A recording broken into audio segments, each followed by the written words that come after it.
Le jeudi passé, on avait parlé surtout pour pouvoir faire voir que l'obéissance, c'est quelque chose qui a une place vraiment fondamentale. Et c'est pas une chose à laquelle chacun de nous peut, bon, plus ou moins, voilà, voir comment il pense la chose et puis la faire comme bon lui semble. Non. Donc aujourd'hui, comme on a déjà perdu beaucoup de temps, je vais nous parler un peu de ce que j'appelle le principe de l'obéissance.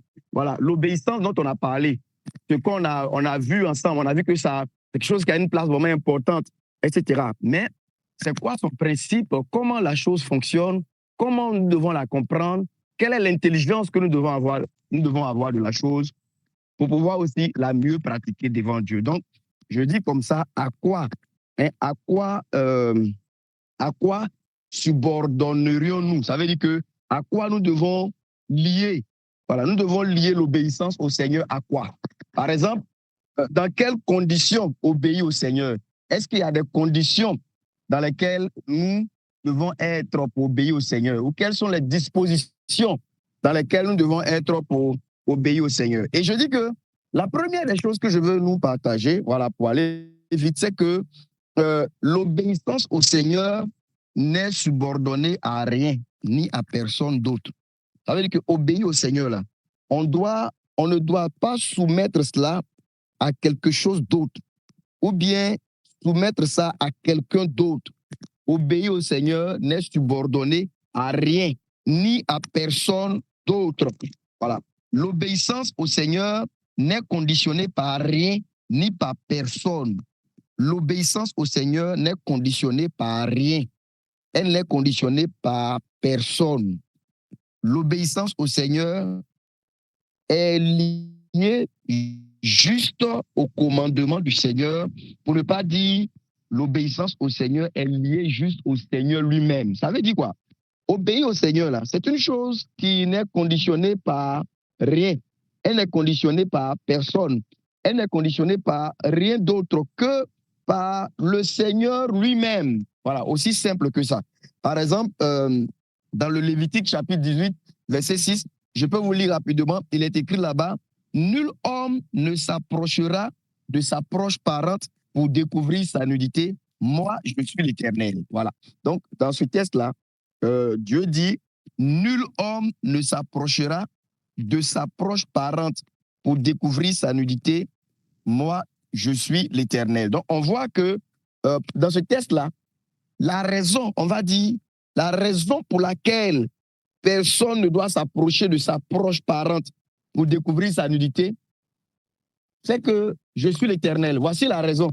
Je suis l'Éternel. Parce que je suis l'Éternel, que personne n'approche donc sa parente pour pouvoir découvrir sa nudité. Et c'est pourquoi je veux déjà nous faire comprendre que obéir au Seigneur, là, c'est quelque chose qui n'est lié à rien d'autre. Ce n'est lié à personne d'autre. Il n'y a pas certaines conditions qui doivent être remplies pour obéir au Seigneur. Ce que je veux dire, c'est que dès le moment où une instruction du Seigneur est donnée, il n'y a plus d'autres conditions à remplir. Il n'y a pas d'autres personnes, par exemple, à consulter. Obéir au Seigneur, c'est lié au commandement du Seigneur, c'est lié au Seigneur lui-même, aussi simple que cela. Je veux que cela puisse être bien établi dans notre esprit. Et je vais un peu devant pour dire, par exemple, vous voyez, comme de nos jours, il y a beaucoup de problèmes dans les foyers, même chrétiens, donc j'en parle un peu.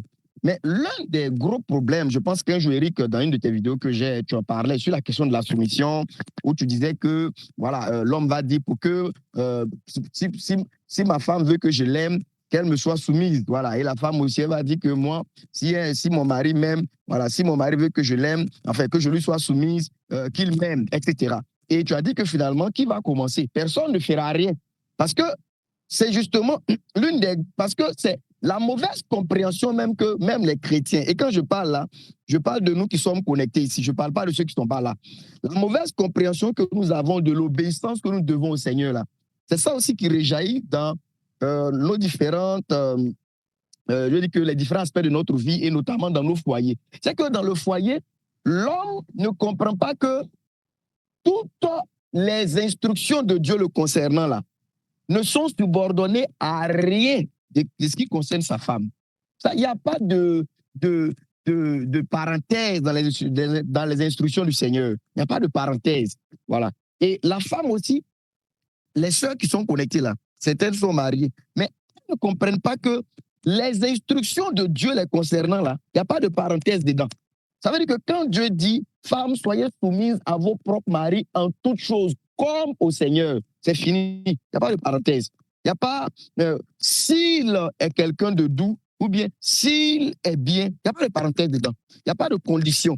Donc, je dis ça, non pas que Dieu, il est sadique, non pas qu'il ne prend pas en fait en compte le bien de la femme, ni le bonheur de l'homme, non. Mais d'ailleurs, c'est dans la manière d'obéir de cette façon-là. C'est dedans même que va se trouver en fait le bonheur, la joie et la paix, la tranquillité même du foyer dans son ensemble. Donc, l'homme, toutes les instructions de Dieu pour un homme marié ou pour un mari ne sont conditionnées par rien. Ce sont des choses qui sont directement liées au Seigneur et à lui.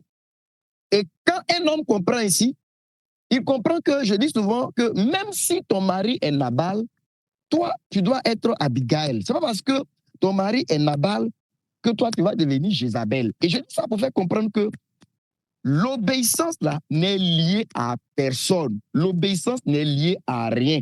On ne soumet pas une instruction du Seigneur à rien d'autre avant de la pratiquer. Dès le moment où on est sûr que c'est une instruction du Seigneur, on l'a fait et on l'a fait aussi simplement que cela. Tant que cela n'est pas bien compris, on va être dans une vie chrétienne dans laquelle, en fait, on ne peut pas vraiment obéir d'une manière vraiment agréable à Dieu. Notre obéissance va être juste, voilà, une obéissance, je vais dire comme ça, rationnelle, c'est une obéissance de la raison, c'est une obéissance de l'homme charnel, et ça, on n'appelle même pas ça vraiment obéissance, parce qu'on a vu la dernière fois que ce qu'on appelle obéissance, Paul a appelé ça l'obéissance de la foi. C'est l'obéissance qui découle de la foi. C'est la seule que Dieu agrée comme obéissance. Donc, je dis qu'il n'y a pas d'autres conditions à remplir pour obéir au Seigneur. Il n'y a pas de personne à consulter. Il n'y a pas il n'y a rien d'autre à laquelle on subordonne l'obéissance que nous devons au Seigneur. Il n'y a rien. Il n'y a rien de tel. Et je vais rapidement avec donc dans le texte de Nombre chapitre 9. Voilà, comme je n'ai pas eu beaucoup de temps là aujourd'hui, j'en ai perdu grandement. Voilà, donc dans Nombre chapitre 9, voilà ce que je vais lire. Hein. Je lis, je veux que vous puissiez écouter. Dans Nombre 9, le verset 19, il est écrit « Quand la nuée restait longtemps sur le tabernacle, les enfants d'Israël obéissaient au commandement de l'Éternel et ne partaient point. Quand la nuée restait longtemps sur le tabernacle, les enfants d'Israël obéissaient au commandement de l'Éternel et ne partaient point. » Vous voyez. Donc, ça, c'est le verset 19. Le verset 20 dit, « Quand la nuée restait peu de jours sur le tabernacle, ils campaient sur l'ordre de l'Éternel et ils partaient sur l'ordre de l'Éternel. » Et le verset 21 dit, « Si la nuée s'arrêtait du soir au matin, si la nuée s'arrêtait du soir au matin et se levait le matin, ils partaient. Si la nuée se levait après un jour et une nuit, ils partaient. » Ça, c'est Nombre, chapitre 9, le verset 21. Vous voyez. Donc, si vous lisez le texte de Nombre, chapitre 9, vous allez voir que, en fait, dans ces circonstances, Dieu a voulu poser le principe de l'obéissance dans le cœur des enfants d'Israël. Ça veut dire que quand nous lisons Nombre 9, verset 13 jusqu'au verset, je crois, 23, on va voir que la grande leçon que nous pouvons retenir là, c'est que Dieu a voulu poser dans le cœur des enfants d'Israël le principe qui doit gouverner l'obéissance. Et vous allez voir que, selon les textes que nous avons lus, que je vous ai rappelé tout à l'heure, le verset 19, le verset 20, le verset 21, on va se rendre compte que le déplacement d'Israël dans le désert n'était pas lié à une question de climat favorable ou défavorable. Voilà. Ça veut dire que les déplacements des enfants d'Israël au désert, là, ce n'était pas conditionné par le climat. Ce n'était pas conditionné par le beau temps. Ah, il est 17 heures, genre chaque 17 heures, le soleil est descendu et puis on avance. Ça n'a rien à voir avec ça. Voilà. C'est pas parce que Dieu, il ne se préoccupe pas du peuple, mais il voulait il voulait que ce peuple-là comprenne le principe de l'obéissance. Et c'est pourquoi je vous relis. Le verset 19 dit, quand la nuée restait longtemps sur le tabernacle, les enfants d'Israël obéissaient au commandement de l'Éternel et ne partaient point. On dit, quand la nuée restait longtemps, ils ne partaient point. On me suit, non? Quand la nuée restait longtemps, ils ne partaient point. Le verset 20 dit, quand la nuée restait peu de jours sur le tabernacle, ils campaient sur l'ordre de l'Éternel et ils partaient sur l'ordre de l'Éternel. Donc, on regarde le verset 19 et 20, on se rend compte que le déplacement d'Israël au désert n'était pas lié à la durée plus ou moins longue de la nuée sur le tabernacle. Ce n'était pas lié à la durée. Ce n'est pas que, ici là on a duré, donc on va partir, non. Ou bien ici là on ne va pas durer. Ça n'avait rien à voir. Le déplacement d'Israël dans le désert, si vous vous rappelez de ce texte-là, c'était simplement lié au mouvement de la nuée. La nuée bouge, on bouge. La nuée s'arrête, on s'arrête. Ou la nuée s'arrête, on s'arrête. Quand la nuée bouge, on bouge. Et je dis que, frères et sœurs, rappelons-nous que le peuple d'Israël duquel on parle ici, là, c'est un peuple qui comptait pas moins de 3 millions à 5 millions de personnes. Aussi, on voit par les Écritures que leur manière de camper, c'était quelque chose qui était fait sur mesure, avec ordre, avec bien de l'ordre. Ce n'était pas quelque chose qui se faisait de manière désordonnée.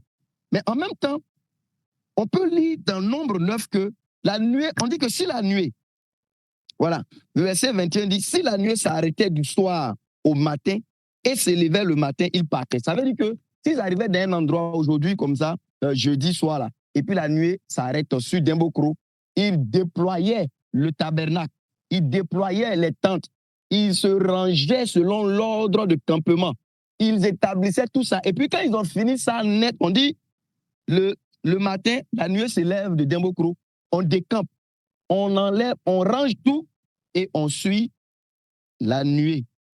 On dit, si la nuée s'élevait après un jour et une nuit, il partait. Si la nuée vient à Dimbokro et qu'elle reste 2 ans, malgré qu'il fait chaud ici, ils restent campés, ils ne vont pas. Et qu'est-ce que Dieu voulait leur inculquer? Dieu voulait leur inculquer que l'obéissance à Dieu là n'est pas dépendante de nos humeurs. L'obéissance à Dieu n'est pas dépendante de ce que le temps est favorable ou défavorable. L'obéissance à Dieu n'est pas dépendante, en fait, de la présence ou de l'absence de danger. L'obéissance à Dieu n'est pas dépendante de quoi que ce soit d'autre. La seule chose que nous devons toujours chercher, c'est est-ce que Dieu a demandé cette chose?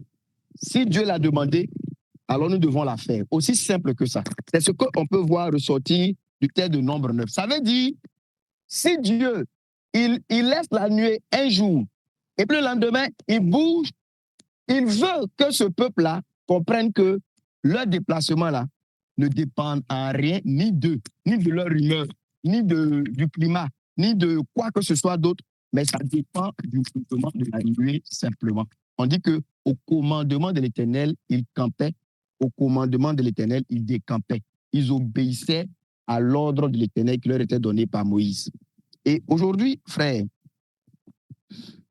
j'ai dit au début, pour commencer, que l'obéissance, là, nous devons comprendre que on ne doit pas la soumettre à rien ni personne d'autre. C'est seulement le Seigneur qui nous demande de faire une chose, alors nous devons la faire aussi simple que ça. La seule chose de laquelle nous devons nous assurer, c'est de nous assurer simplement que c'est bien le Seigneur qui nous demande la chose. Dès le moment où nous sommes certains que c'est le Seigneur qui nous demande la chose, nous devons la faire. Et Israël au désert, la nuée, c'était clairement la présence de Dieu. Ça indiquait la pensée de Dieu, ça indiquait la direction de Dieu. Et dès que la nuée fait un mouvement, eux, ils suivent le mouvement de la nuée. Et la nuée voulait leur faire comprendre de la part donc de Dieu que obéir à Dieu, là, on ne va pas soumettre ça toujours à nous, nos raisonnements, à nos manières à nous de voir, à nos manières à nous de concevoir les choses, à nos manières à nous de comprendre ou d'appréhender les choses. Non. Et je dis que le déplacement d'Israël dans le désert n'était pas une question de climat favorable ou de climat défavorable. Le déplacement d'Israël dans le désert n'était pas lié au beau temps ou au mauvais temps aussi d'ailleurs. Le déplacement d'Israël dans le désert ne dépendait pas de la présence de danger ou de l'absence de danger. Leur déplacement n'était pas lié aux humeurs des uns et des autres. Vous voyez, aujourd'hui, il y a certains chrétiens, certains des frères et sœurs, leur obéissance là, c'est selon leurs humeurs. Et ces personnes-là, en fait, n'obéissent pas à Dieu. Dieu ne vous reconnaît pas comme lui obéissant. L'obéissance là, ça ne dépend pas des humeurs. Et vous pouvez imaginer, si nous étions avec Moïse au désert et que malgré tout ce que je vous ai dit là, le nombre de personnes, sûrement la fatigue dans les déplacements, et puis tout ce que nous sommes censés déployer pour pouvoir camper, vous imaginez qu'on finit tout ça le soir là, et dès qu'on se repose le lendemain matin, on nous dit que la nuit a bougé. De toute façon, on va murmurer. De toute façon, on va parler mal. De toute façon, on va se plaindre. De toute façon, on va injurier Moïse parce qu'on va trouver que voilà, c'est quelqu'un qui voilà, il ne prend pas en compte en fait les problèmes des autres. Mais vous allez voir que, frères et sœurs, Dieu voulait montrer que l'obéissance là, ce n'est pas lié aux humeurs des uns des autres. Ce n'est pas lié aux sentiments. Ou bien, je ne suis pas convaincu qu'on doit partir. On dit la nuée est en train de partir. Toi, tu n'es pas convaincu. La nuée a bougé. Vous voyez, et il y a des chrétiens, ils lisent des commandements de Dieu, ça est devant eux. Ils ne sont pas convaincus. Voilà. La parole de Dieu dit une chose claire. On dit quelqu'un te fait du tort, il faut lui pardonner. Il n'est pas convaincu qu'il doit pardonner. Voilà. Quand la nuée bouge là, on ne soumet pas ça à nos convictions. On dit la nuée bouge, il n'y a plus de conviction. La nuée bouge, il n'y a plus d'humeur. La nuée bouge, il n'y a plus de sentiments. C'est ce que Dieu, lui, il met au-devant de nous là. C'est ça que nous devons simplement faire. Voilà, les déplacements donc d'Israël dans le désert là, c'était régi simplement par le commandement de Dieu au travers de la nuée. Si la nuée bouge, on bouge. Si la nuée ne bouge pas, on ne bouge pas. Voilà. Donc, on voit clairement que l'obéissance à Dieu, aujourd'hui, je voudrais nous faire comprendre que dans son principe, on ne doit la soumettre à rien. On doit la soumettre à personne. Voilà. On doit juste s'assurer que c'est Dieu qui demande la chose. Et si Dieu demande la chose, alors il faut la faire.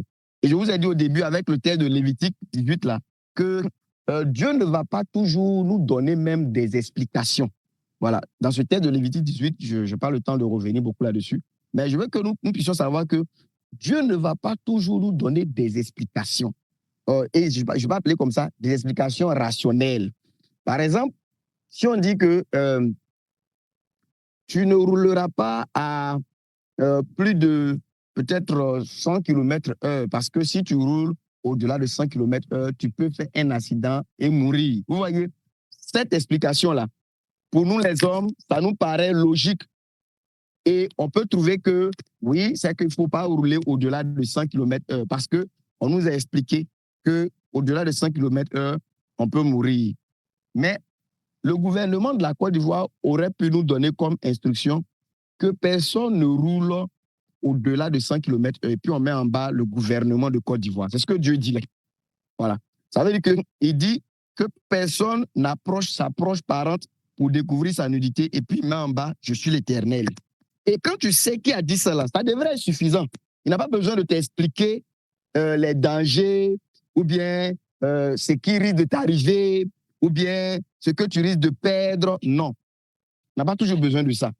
Voilà. Et je dis que le gouvernement ivoirien n'a pas toujours besoin de t'expliquer que si tu roules au-delà, par exemple, de 100 km/h, tu peux mourir. Ou bien le gouvernement ivoirien n'a pas besoin toujours de t'expliquer les dangers liés à la consommation de la drogue.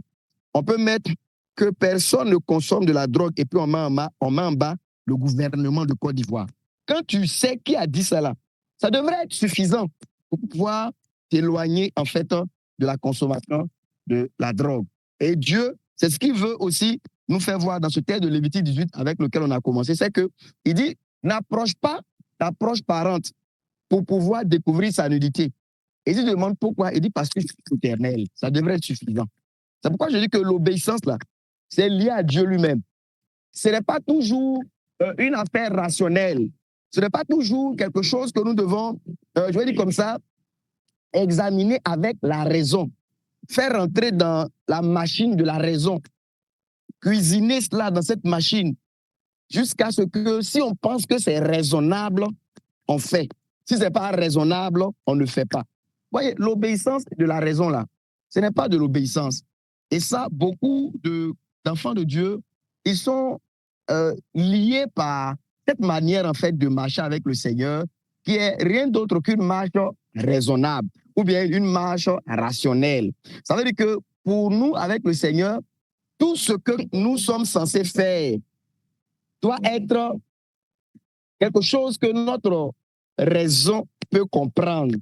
Mais ce n'est pas toujours évident. Ce n'est pas toujours évident. Il y a, oui, des instructions du Seigneur, il y a des orientations du Seigneur, il y a des voies du Seigneur qui sont rationnelles, je veux dire comme ça, qui sont raisonnables. Mais il y a bien des instructions, des orientations, des voies, des commandements, des enseignements, des instructions du Seigneur, souvent, qui paraissent pas raisonnables, qui ne paraissent pas, je veux dire que rationnelles. Je dis que quand Moïse se retrouve devant le buisson ardent, honnêtement, quand il est devant le buisson ardent et puis il attend comme instruction, faut enlever les sandales de tes pieds parce que le lieu sur lequel tu te tiens là est un lieu saint. Je veux vous dire, même si Dieu a donné un peu d'explication disant que c'est parce que c'est un lieu saint, mais en toute honnêteté, quand on ramène ça devant nous, les chrétiens modernes qui sommes des raisonneurs au lieu d'être des faiseurs d'œuvres, comme Jacques l'a dit, de ne point être des auditeurs au lieu des raisonneurs il dit mettez en pratique la parole de Dieu, ne vous bornez pas à l'écouter en vous trompant par de faux raisonnements. Honnêtement, si cette circonstance-là arrive devant nous ici, là, vous allez voir qu'on va commencer à raisonner. Non, est-ce que la terre, là, ça fait quoi? La terre, là, ça fait quoi? Et puis, chaussures que je porte, en quoi est-ce que chaussures, là, ça salit, en fait? Et puis, Dieu, ça lui fait quoi? S'il porte chaussures, ça lui fait quoi? Et puis, quand je quitte là, je porterai encore chaussures. Or, quand il porte chaussures, là, Dieu, il est en moi. Or, si Dieu est en moi et que je porte chaussures, pourquoi maintenant ici, là, il ne peut pas porter chaussures? Vous voyez, ce sont de tels raisonnements. Pourtant, Dieu a clairement dit à Moïse, enlève les chaussures qui sont à tes pieds, parce que là où tu es là, c'est un lieu saint. Et Moïse, comme il n'était pas si raisonneur comme nous, il a enlevé ses chaussures. Vous voyez? Et nous, si Dieu nous dit que où tu es là, si tu viens te tenir devant moi, enlève tes chaussures, on va en faire tout un tas d'histoires. Souvent, je dis, j'ai fait un peu de rapprochement avec le fait que Dieu dit que quand on vient au-devant de lui, que les hommes ne se couvrent pas la tête, mais que les femmes se couvrent la tête. Vous allez voir que les prédicateurs, et comme c'est le diable qui inspire, quand ils chantent là, ils ont des chapeaux. Quand ils prient là, ils ont des chapeaux. Quand ils prêchent là, ils ont des chapeaux. Et ils vont dire que non, c'est pas encore des chapeaux, il y a là en enfer, parce que Jésus, son sang est versé pour moi. Et vous voyez, c'est comme ça que nous sommes. C'est-à-dire que nous ne comprenons rien des voies de Dieu. Nous pensons qu'au pays là, voilà, il faut toujours qu'il y ait des explications rationnelles. C'est-à-dire que des choses, si on dit que non, si tu viens devant le Seigneur, voilà, faut pas porter les chaussures parce que si tu portes les chaussures, peut-être que, bon, voilà. En fait, on veut toujours quelque chose de raisonnable. On veut toujours quelque chose de rationnel. Mais je vais vous dire, frères et sœurs, que obéir à Dieu, là, ce n'est pas une affaire de la raison. Ce n'est pas une affaire de nos humeurs. Ce n'est pas une affaire du beau temps ou du mauvais temps. On voit avec Israël, selon ce texte que je vous ai cité dans Nombre 9, que l'obéissance, là, c'est simplement une affaire qui est liée à Dieu. Est-ce que Dieu l'a demandé? Mais s'il a demandé, il faut la faire, aussi simple que ça. Si Dieu a demandé une chose, il faut la faire. Il ne faut pas soumettre ça à quelque chose d'autre. Si Dieu l'a demandé, il faut la faire. Il ne faut pas soumettre l'instruction de Dieu à quelque chose d'autre, au risque, en fait, de nous retrouver en train de nous tromper par de faux raisonnements. Parce que c'est pas parce que nous, on ne comprend pas une chose que Dieu ne la comprend pas. Ce n'est pas parce qu'une chose est déraisonnable chez nous qu'elle est déraisonnable chez Dieu. Parce que nous sommes des êtres finis, nous sommes des êtres faibles et nous ne comprenons pas tout de Dieu. Nous ne comprenons pas tout des voies de Dieu. Et Dieu ne nous explique pas tout parce que même s'il veut le faire, il y a des explications qui nous seront plus nuisibles même que profitables. Donc, il nous dit, faites telle chose sans forcément, en fait, nous en donner des explications. Mais le cœur qui est un cœur bon, un cœur qui aime Dieu, c'est un cœur qui se soumet et qui obéit au Seigneur de manière simple. Alors, vous voyez, je finis par rappeler cette chose que je nous ai déjà dit à la maison, chez moi, dans une des prédications, où ce jour-là, j'ai parlé justement des dispositions nécessaires pour obéir. Et j'avais dit là-bas que la première des choses à remplir pour obéir, c'est se livrer comme esclave à celui à qui on veut obéir. Voilà, pour ceux qui se rappellent, j'ai expliqué que pour obéir, là, vous voyez, on peut chanter, on peut danser, on peut être dans l'église, on peut être dans la communauté, on peut être dans le choral, et puis avoir un cœur des plus désobéissants à Dieu. Vous voyez, pour chanter là, vous n'avez pas besoin d'être obéissant. Vous avez juste besoin de savoir chanter. Pour chanter là, vous n'avez pas besoin d'être obéissant. Vous pouvez être quelqu'un qui chante bien, qui est très désobéissant. Voilà. Pour chanter, vous n'avez pas besoin d'être obéissant. Pour même prier, hein, les prières là, parce que nos prières souvent ça ne veut rien dire, c'est balancer les choses en l'air. Vous pouvez prier sans être obéissant. Vous pouvez chanter, fréquenter une communauté, donner l'argent, voilà, être dans tous les groupes de l'église sans être quelqu'un d'obéissant. Vous pouvez faire tout ça et puis avoir un cœur très désobéissant. J'ai dit que la première chose à faire pour pouvoir vraiment obéir, c'est se livrer comme esclave à celui à qui on veut obéir. Vous voyez, tout à l'heure, j'ai dit que, en parlant d'Israël dans le désert, là, la seule chose qui va garder les Israélites de se plaindre et de murmurer devant les mouvements, je vais dire comme ça, irréguliers de la nuée, là, c'est le fait de s'être livré au Dieu qui les conduit comme ses esclaves pour lui obéir. S'ils ne se sont pas livrés, là, frère, ne nous y trompons pas. Vous allez voir que, comme je l'ai dit, on va arriver le soir net, le lendemain matin, la Dieu va se lever. On va commencer à murmurer. On va commencer à se plaindre. On va commencer à bavarder. La seule chose qui peut faire qu'on ne va pas se plaindre là, c'est quand, dès le début, nous-mêmes, on s'est volontairement livré à ce Dieu comme étant ses esclaves et comme existant sur la terre pour son seul plaisir. Ça veut dire que nous, on existe sur la terre pour le seul plaisir de Jésus-Christ. Dès ce moment, quand cette chose-là est vraie, tout ce que Jésus vous dira, je vous dis, frère, de sa parole, de sa doctrine, rien ne vous paraîtra, je vais dire que abominable, rien ne vous paraîtra mauvais. Même ce que hier, vous pensez que c'était impossible, là, ça deviendra facile. Quand Jean dit que les commandements de Dieu ne sont pas pénibles, c'est parce que lui, Jean, où il est là, il est sur la terre pour Dieu et pour Christ. Il s'est vendu pour le plaisir du Père et du Fils par l'Esprit éternel. Et à partir de ce moment-là, plus rien ne lui paraît mauvais de tout ce que Dieu dit. Plus rien ne lui paraît difficile de tout ce que Dieu demande. Plus rien ne lui paraît en fait impossible de tout ce que le Seigneur ordonne. Mais tant que vous ne vous livrez pas comme esclave pour obéir au Seigneur, vous allez avoir une obéissance qui va se faire par tri. Vous allez voir, vous allez trier dans les choses de Dieu, dans les enseignements de Dieu, dans les instructions de Dieu, dans la doctrine de Dieu.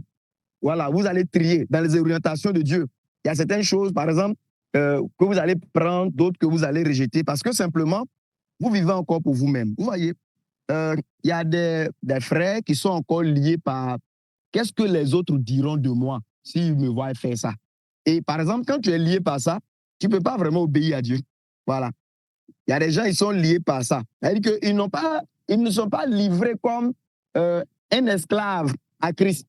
Donc, comme ils ne sont pas livrés là, leur obéissance là, c'est conditionné par le regard des autres.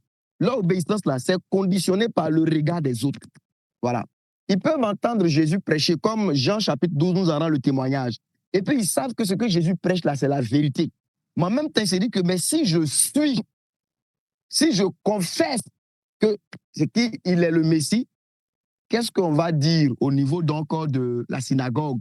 Vu que les gens ont menacé que si quelqu'un le reconnaît comme le Messie, on va le chasser de la synagogue. Vous allez voir qu'il y a des frères et des sœurs, et j'espère voilà, que je ne suis pas devant de tels cas. À vous qui êtes donc connectés ce soir, voilà, j'espère que vous n'êtes pas liés. Vous n'êtes pas liés par ce que les autres pensent, ce que les autres diront, ce que la famille dira, ce que mes amis diront, voilà, ce que mes connaissances diront. Vous voyez, beaucoup sont liés par ça. Voilà. Il y a certaines amitiés qui font que vous ne voulez pas entrer dans certaines orientations du Seigneur parce que vous craignez que peut-être même qu'on vous dise que vous êtes bête parce que vous avez commencé à faire ainsi. Vous craignez qu'on dise que vous n'êtes pas intelligent. Vous voyez, la sœur, elle craint que ses camarades disent qu'elle est une femme bête parce qu'elle a décidé d'honorer son mari comme s'il était Jésus en chair. Et elle craint que ses camarades émancipés lui disent qu'elle n'est pas intelligente, qu'elle est bête, que ces garçons, elle sait comme ça, là, elle est bête. Vous voyez, non? Donc, parce que tu crains ça, tu vas voir que tu ne peux pas obéir au Seigneur. Tu ne peux pas obéir au Seigneur. Tu ne peux pas. Les orientations du Seigneur, là, tu vas toujours les passer dans cette machine de que dira l'autre? Qu'est-ce que l'autre va penser? Qu'est-ce que mes camarades vont dire? Et mon papa, si mon papa apprend ça, et si ma maman apprend ça. Mais c'est ça que Jésus a dit que pour le suivre, là, vous devez l'aimer plus que toutes ces personnes. Et si mon, il y a des maris aussi, leurs femmes les tiennent, Ils ont peur. Et si j'accepte ça, là, qu'est-ce que sa femme va dire? Vous allez voir que tant que vous ne vous livrez pas comme un esclave à Dieu par Jésus-Christ, vous ne pouvez pas vraiment obéir. Vous allez avoir une marche avec le Seigneur, qui est une marche dans laquelle vous trierez. Vous trierez. Voilà. Dans la doctrine du Seigneur, par exemple, ce qui est accepté par le christianisme populaire, vous allez l'accepter parce que là, tout le monde l'accepte. Mais ce qui est rejeté par le christianisme populaire, vous allez le rejeter parce que vous craignez que, pratiquant cela, vous soyez vu d'un œil mal par la majorité. Vous voyez, vous allez être quelqu'un qui vous lirez l'écriture, qui vous dira quelque chose. Vous voyez que c'est clair. Mais quand vous lèverez la tête, vous allez vous ranger du côté de tout le monde parce que vous craignez qu'en suivant ça, vous puissiez vous retrouver comme Antipas qui se retrouve contre tous par son obéissance à Jésus-Christ, son maître. Frères et sœurs, je finis pour dire que obéir au Seigneur, là, on ne doit soumettre ça à rien ni à personne. On doit s'assurer simplement que c'est le Seigneur qui nous demande la chose. La seconde chose que je dis, c'est que pour vraiment obéir, il faut vous livrer comme esclave. Ça veut dire vous donner comme ne vivant plus que pour le plaisir de celui à qui vous voulez obéir. Si c'est à Jésus-Christ, vous devez vous livrer. Ça veut dire que votre existence là, ça doit être pour le seul plaisir de Jésus-Christ. Ne demandez pas, mais ici là, livrez-vous seulement. Soyez dans cette disposition sincèrement dans votre cœur. Et je vous dis, dès que cela est fait, vous allez voir que plus rien de la volonté de Dieu, plus rien de la parole de Dieu, plus rien de la doctrine du Seigneur ne vous paraîtra pénible. Tout va être aisé. Vous n'allez plus trouver en fait de difficultés vraiment insurmontables. Tout vous sera possible par la foi. Et à partir de ce moment-là, vous allez pouvoir vraiment offrir, je veux dire comme ça, une obéissance de la foi qui plaît à Dieu. Vous n'allez pas soumettre les orientations du Seigneur, les commandements du Seigneur, les enseignements du Seigneur.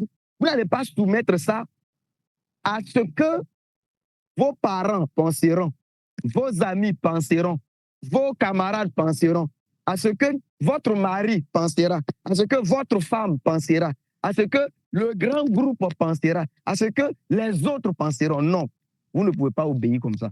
Si vous êtes quelqu'un qui est encore lié par ces choses, lié par l'opinion publique, lié par le que dira-t-on, lié par certaines amitiés, vous ne pouvez pas obéir. Vous pouvez juste faire des choses qui ne sont pas, qui sont majoritairement voilà, acceptables par tout le monde, mais ça, Dieu n'appelle pas ça de l'obéissance. Parce que, vous savez, dans les instructions du Seigneur, souvent, on sera confronté à des voies qui sont difficiles. Voilà, un jour, Dieu a dit à Abraham de prendre le fils qu'il a eu avec Sarah là, et d'aller le sacrifier en holocauste. Mais je vous dis chaque fois, Dieu n'a pas dit non, c'est juste pour faire un test. Voilà, il ne faut pas avoir peur, c'est juste pour faire un test. Dieu ne lui a pas dit ça. Voilà. Il lui a dit, il faut partir me le sacrifier. Et on ne sait pas, par les Écritures, si Abraham a informé Sarah, s'il ne l'a pas informé, en tout cas, on ne sait pas. Par les Écritures, là, on ne sait pas.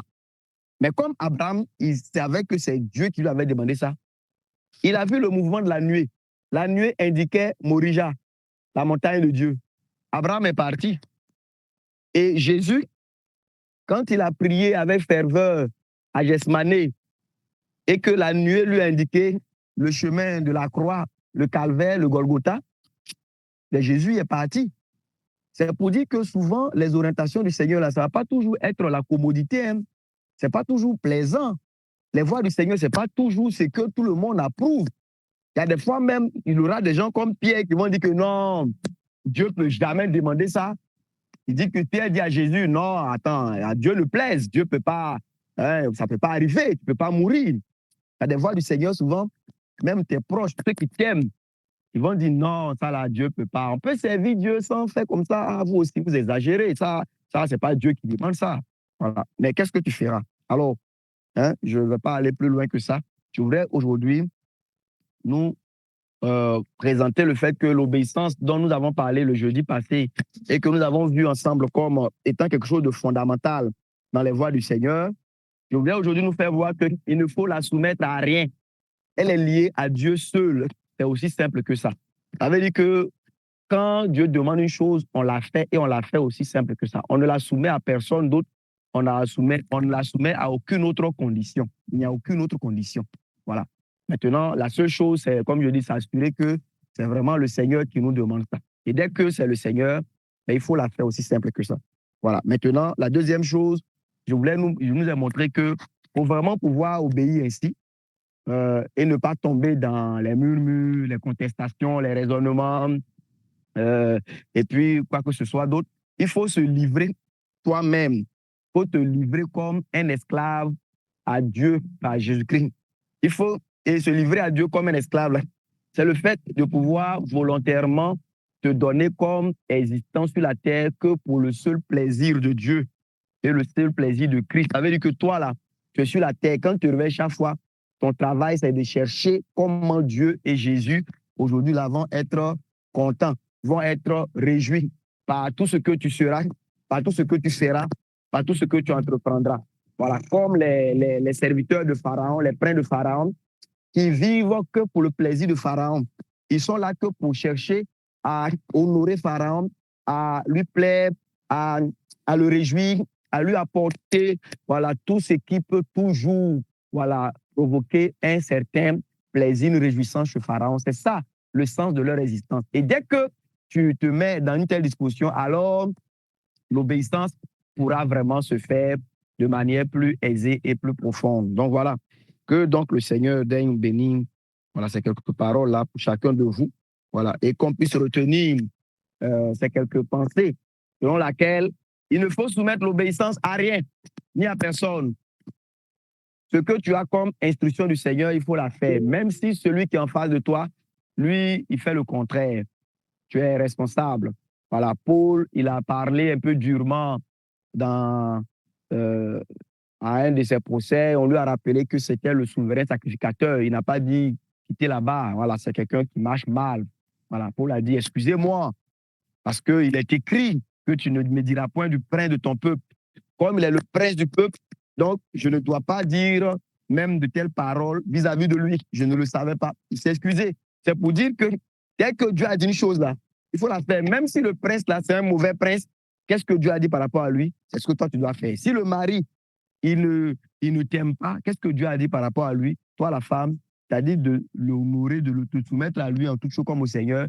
C'est ta responsabilité. En priant, le Seigneur t'aidera.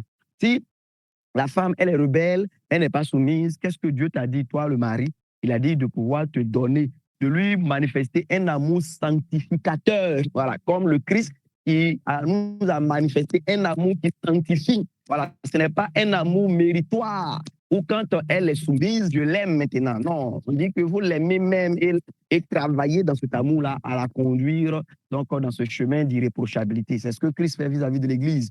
Et toi, mon frère, ma soeur qui m'a écouté ce soir, il faut savoir que voilà, ton obéissance à Dieu n'est pas soumise à quelqu'un d'autre ni à quoi que ce soit.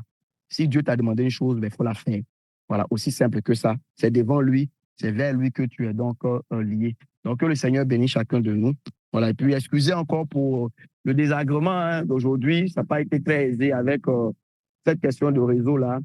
Je suis venu, comme je dis, voir un peu les frères à Democro. Ce n'est pas très facile, mais bon, voilà. On s'est débrouillé au moins pour pouvoir tenir la réunion.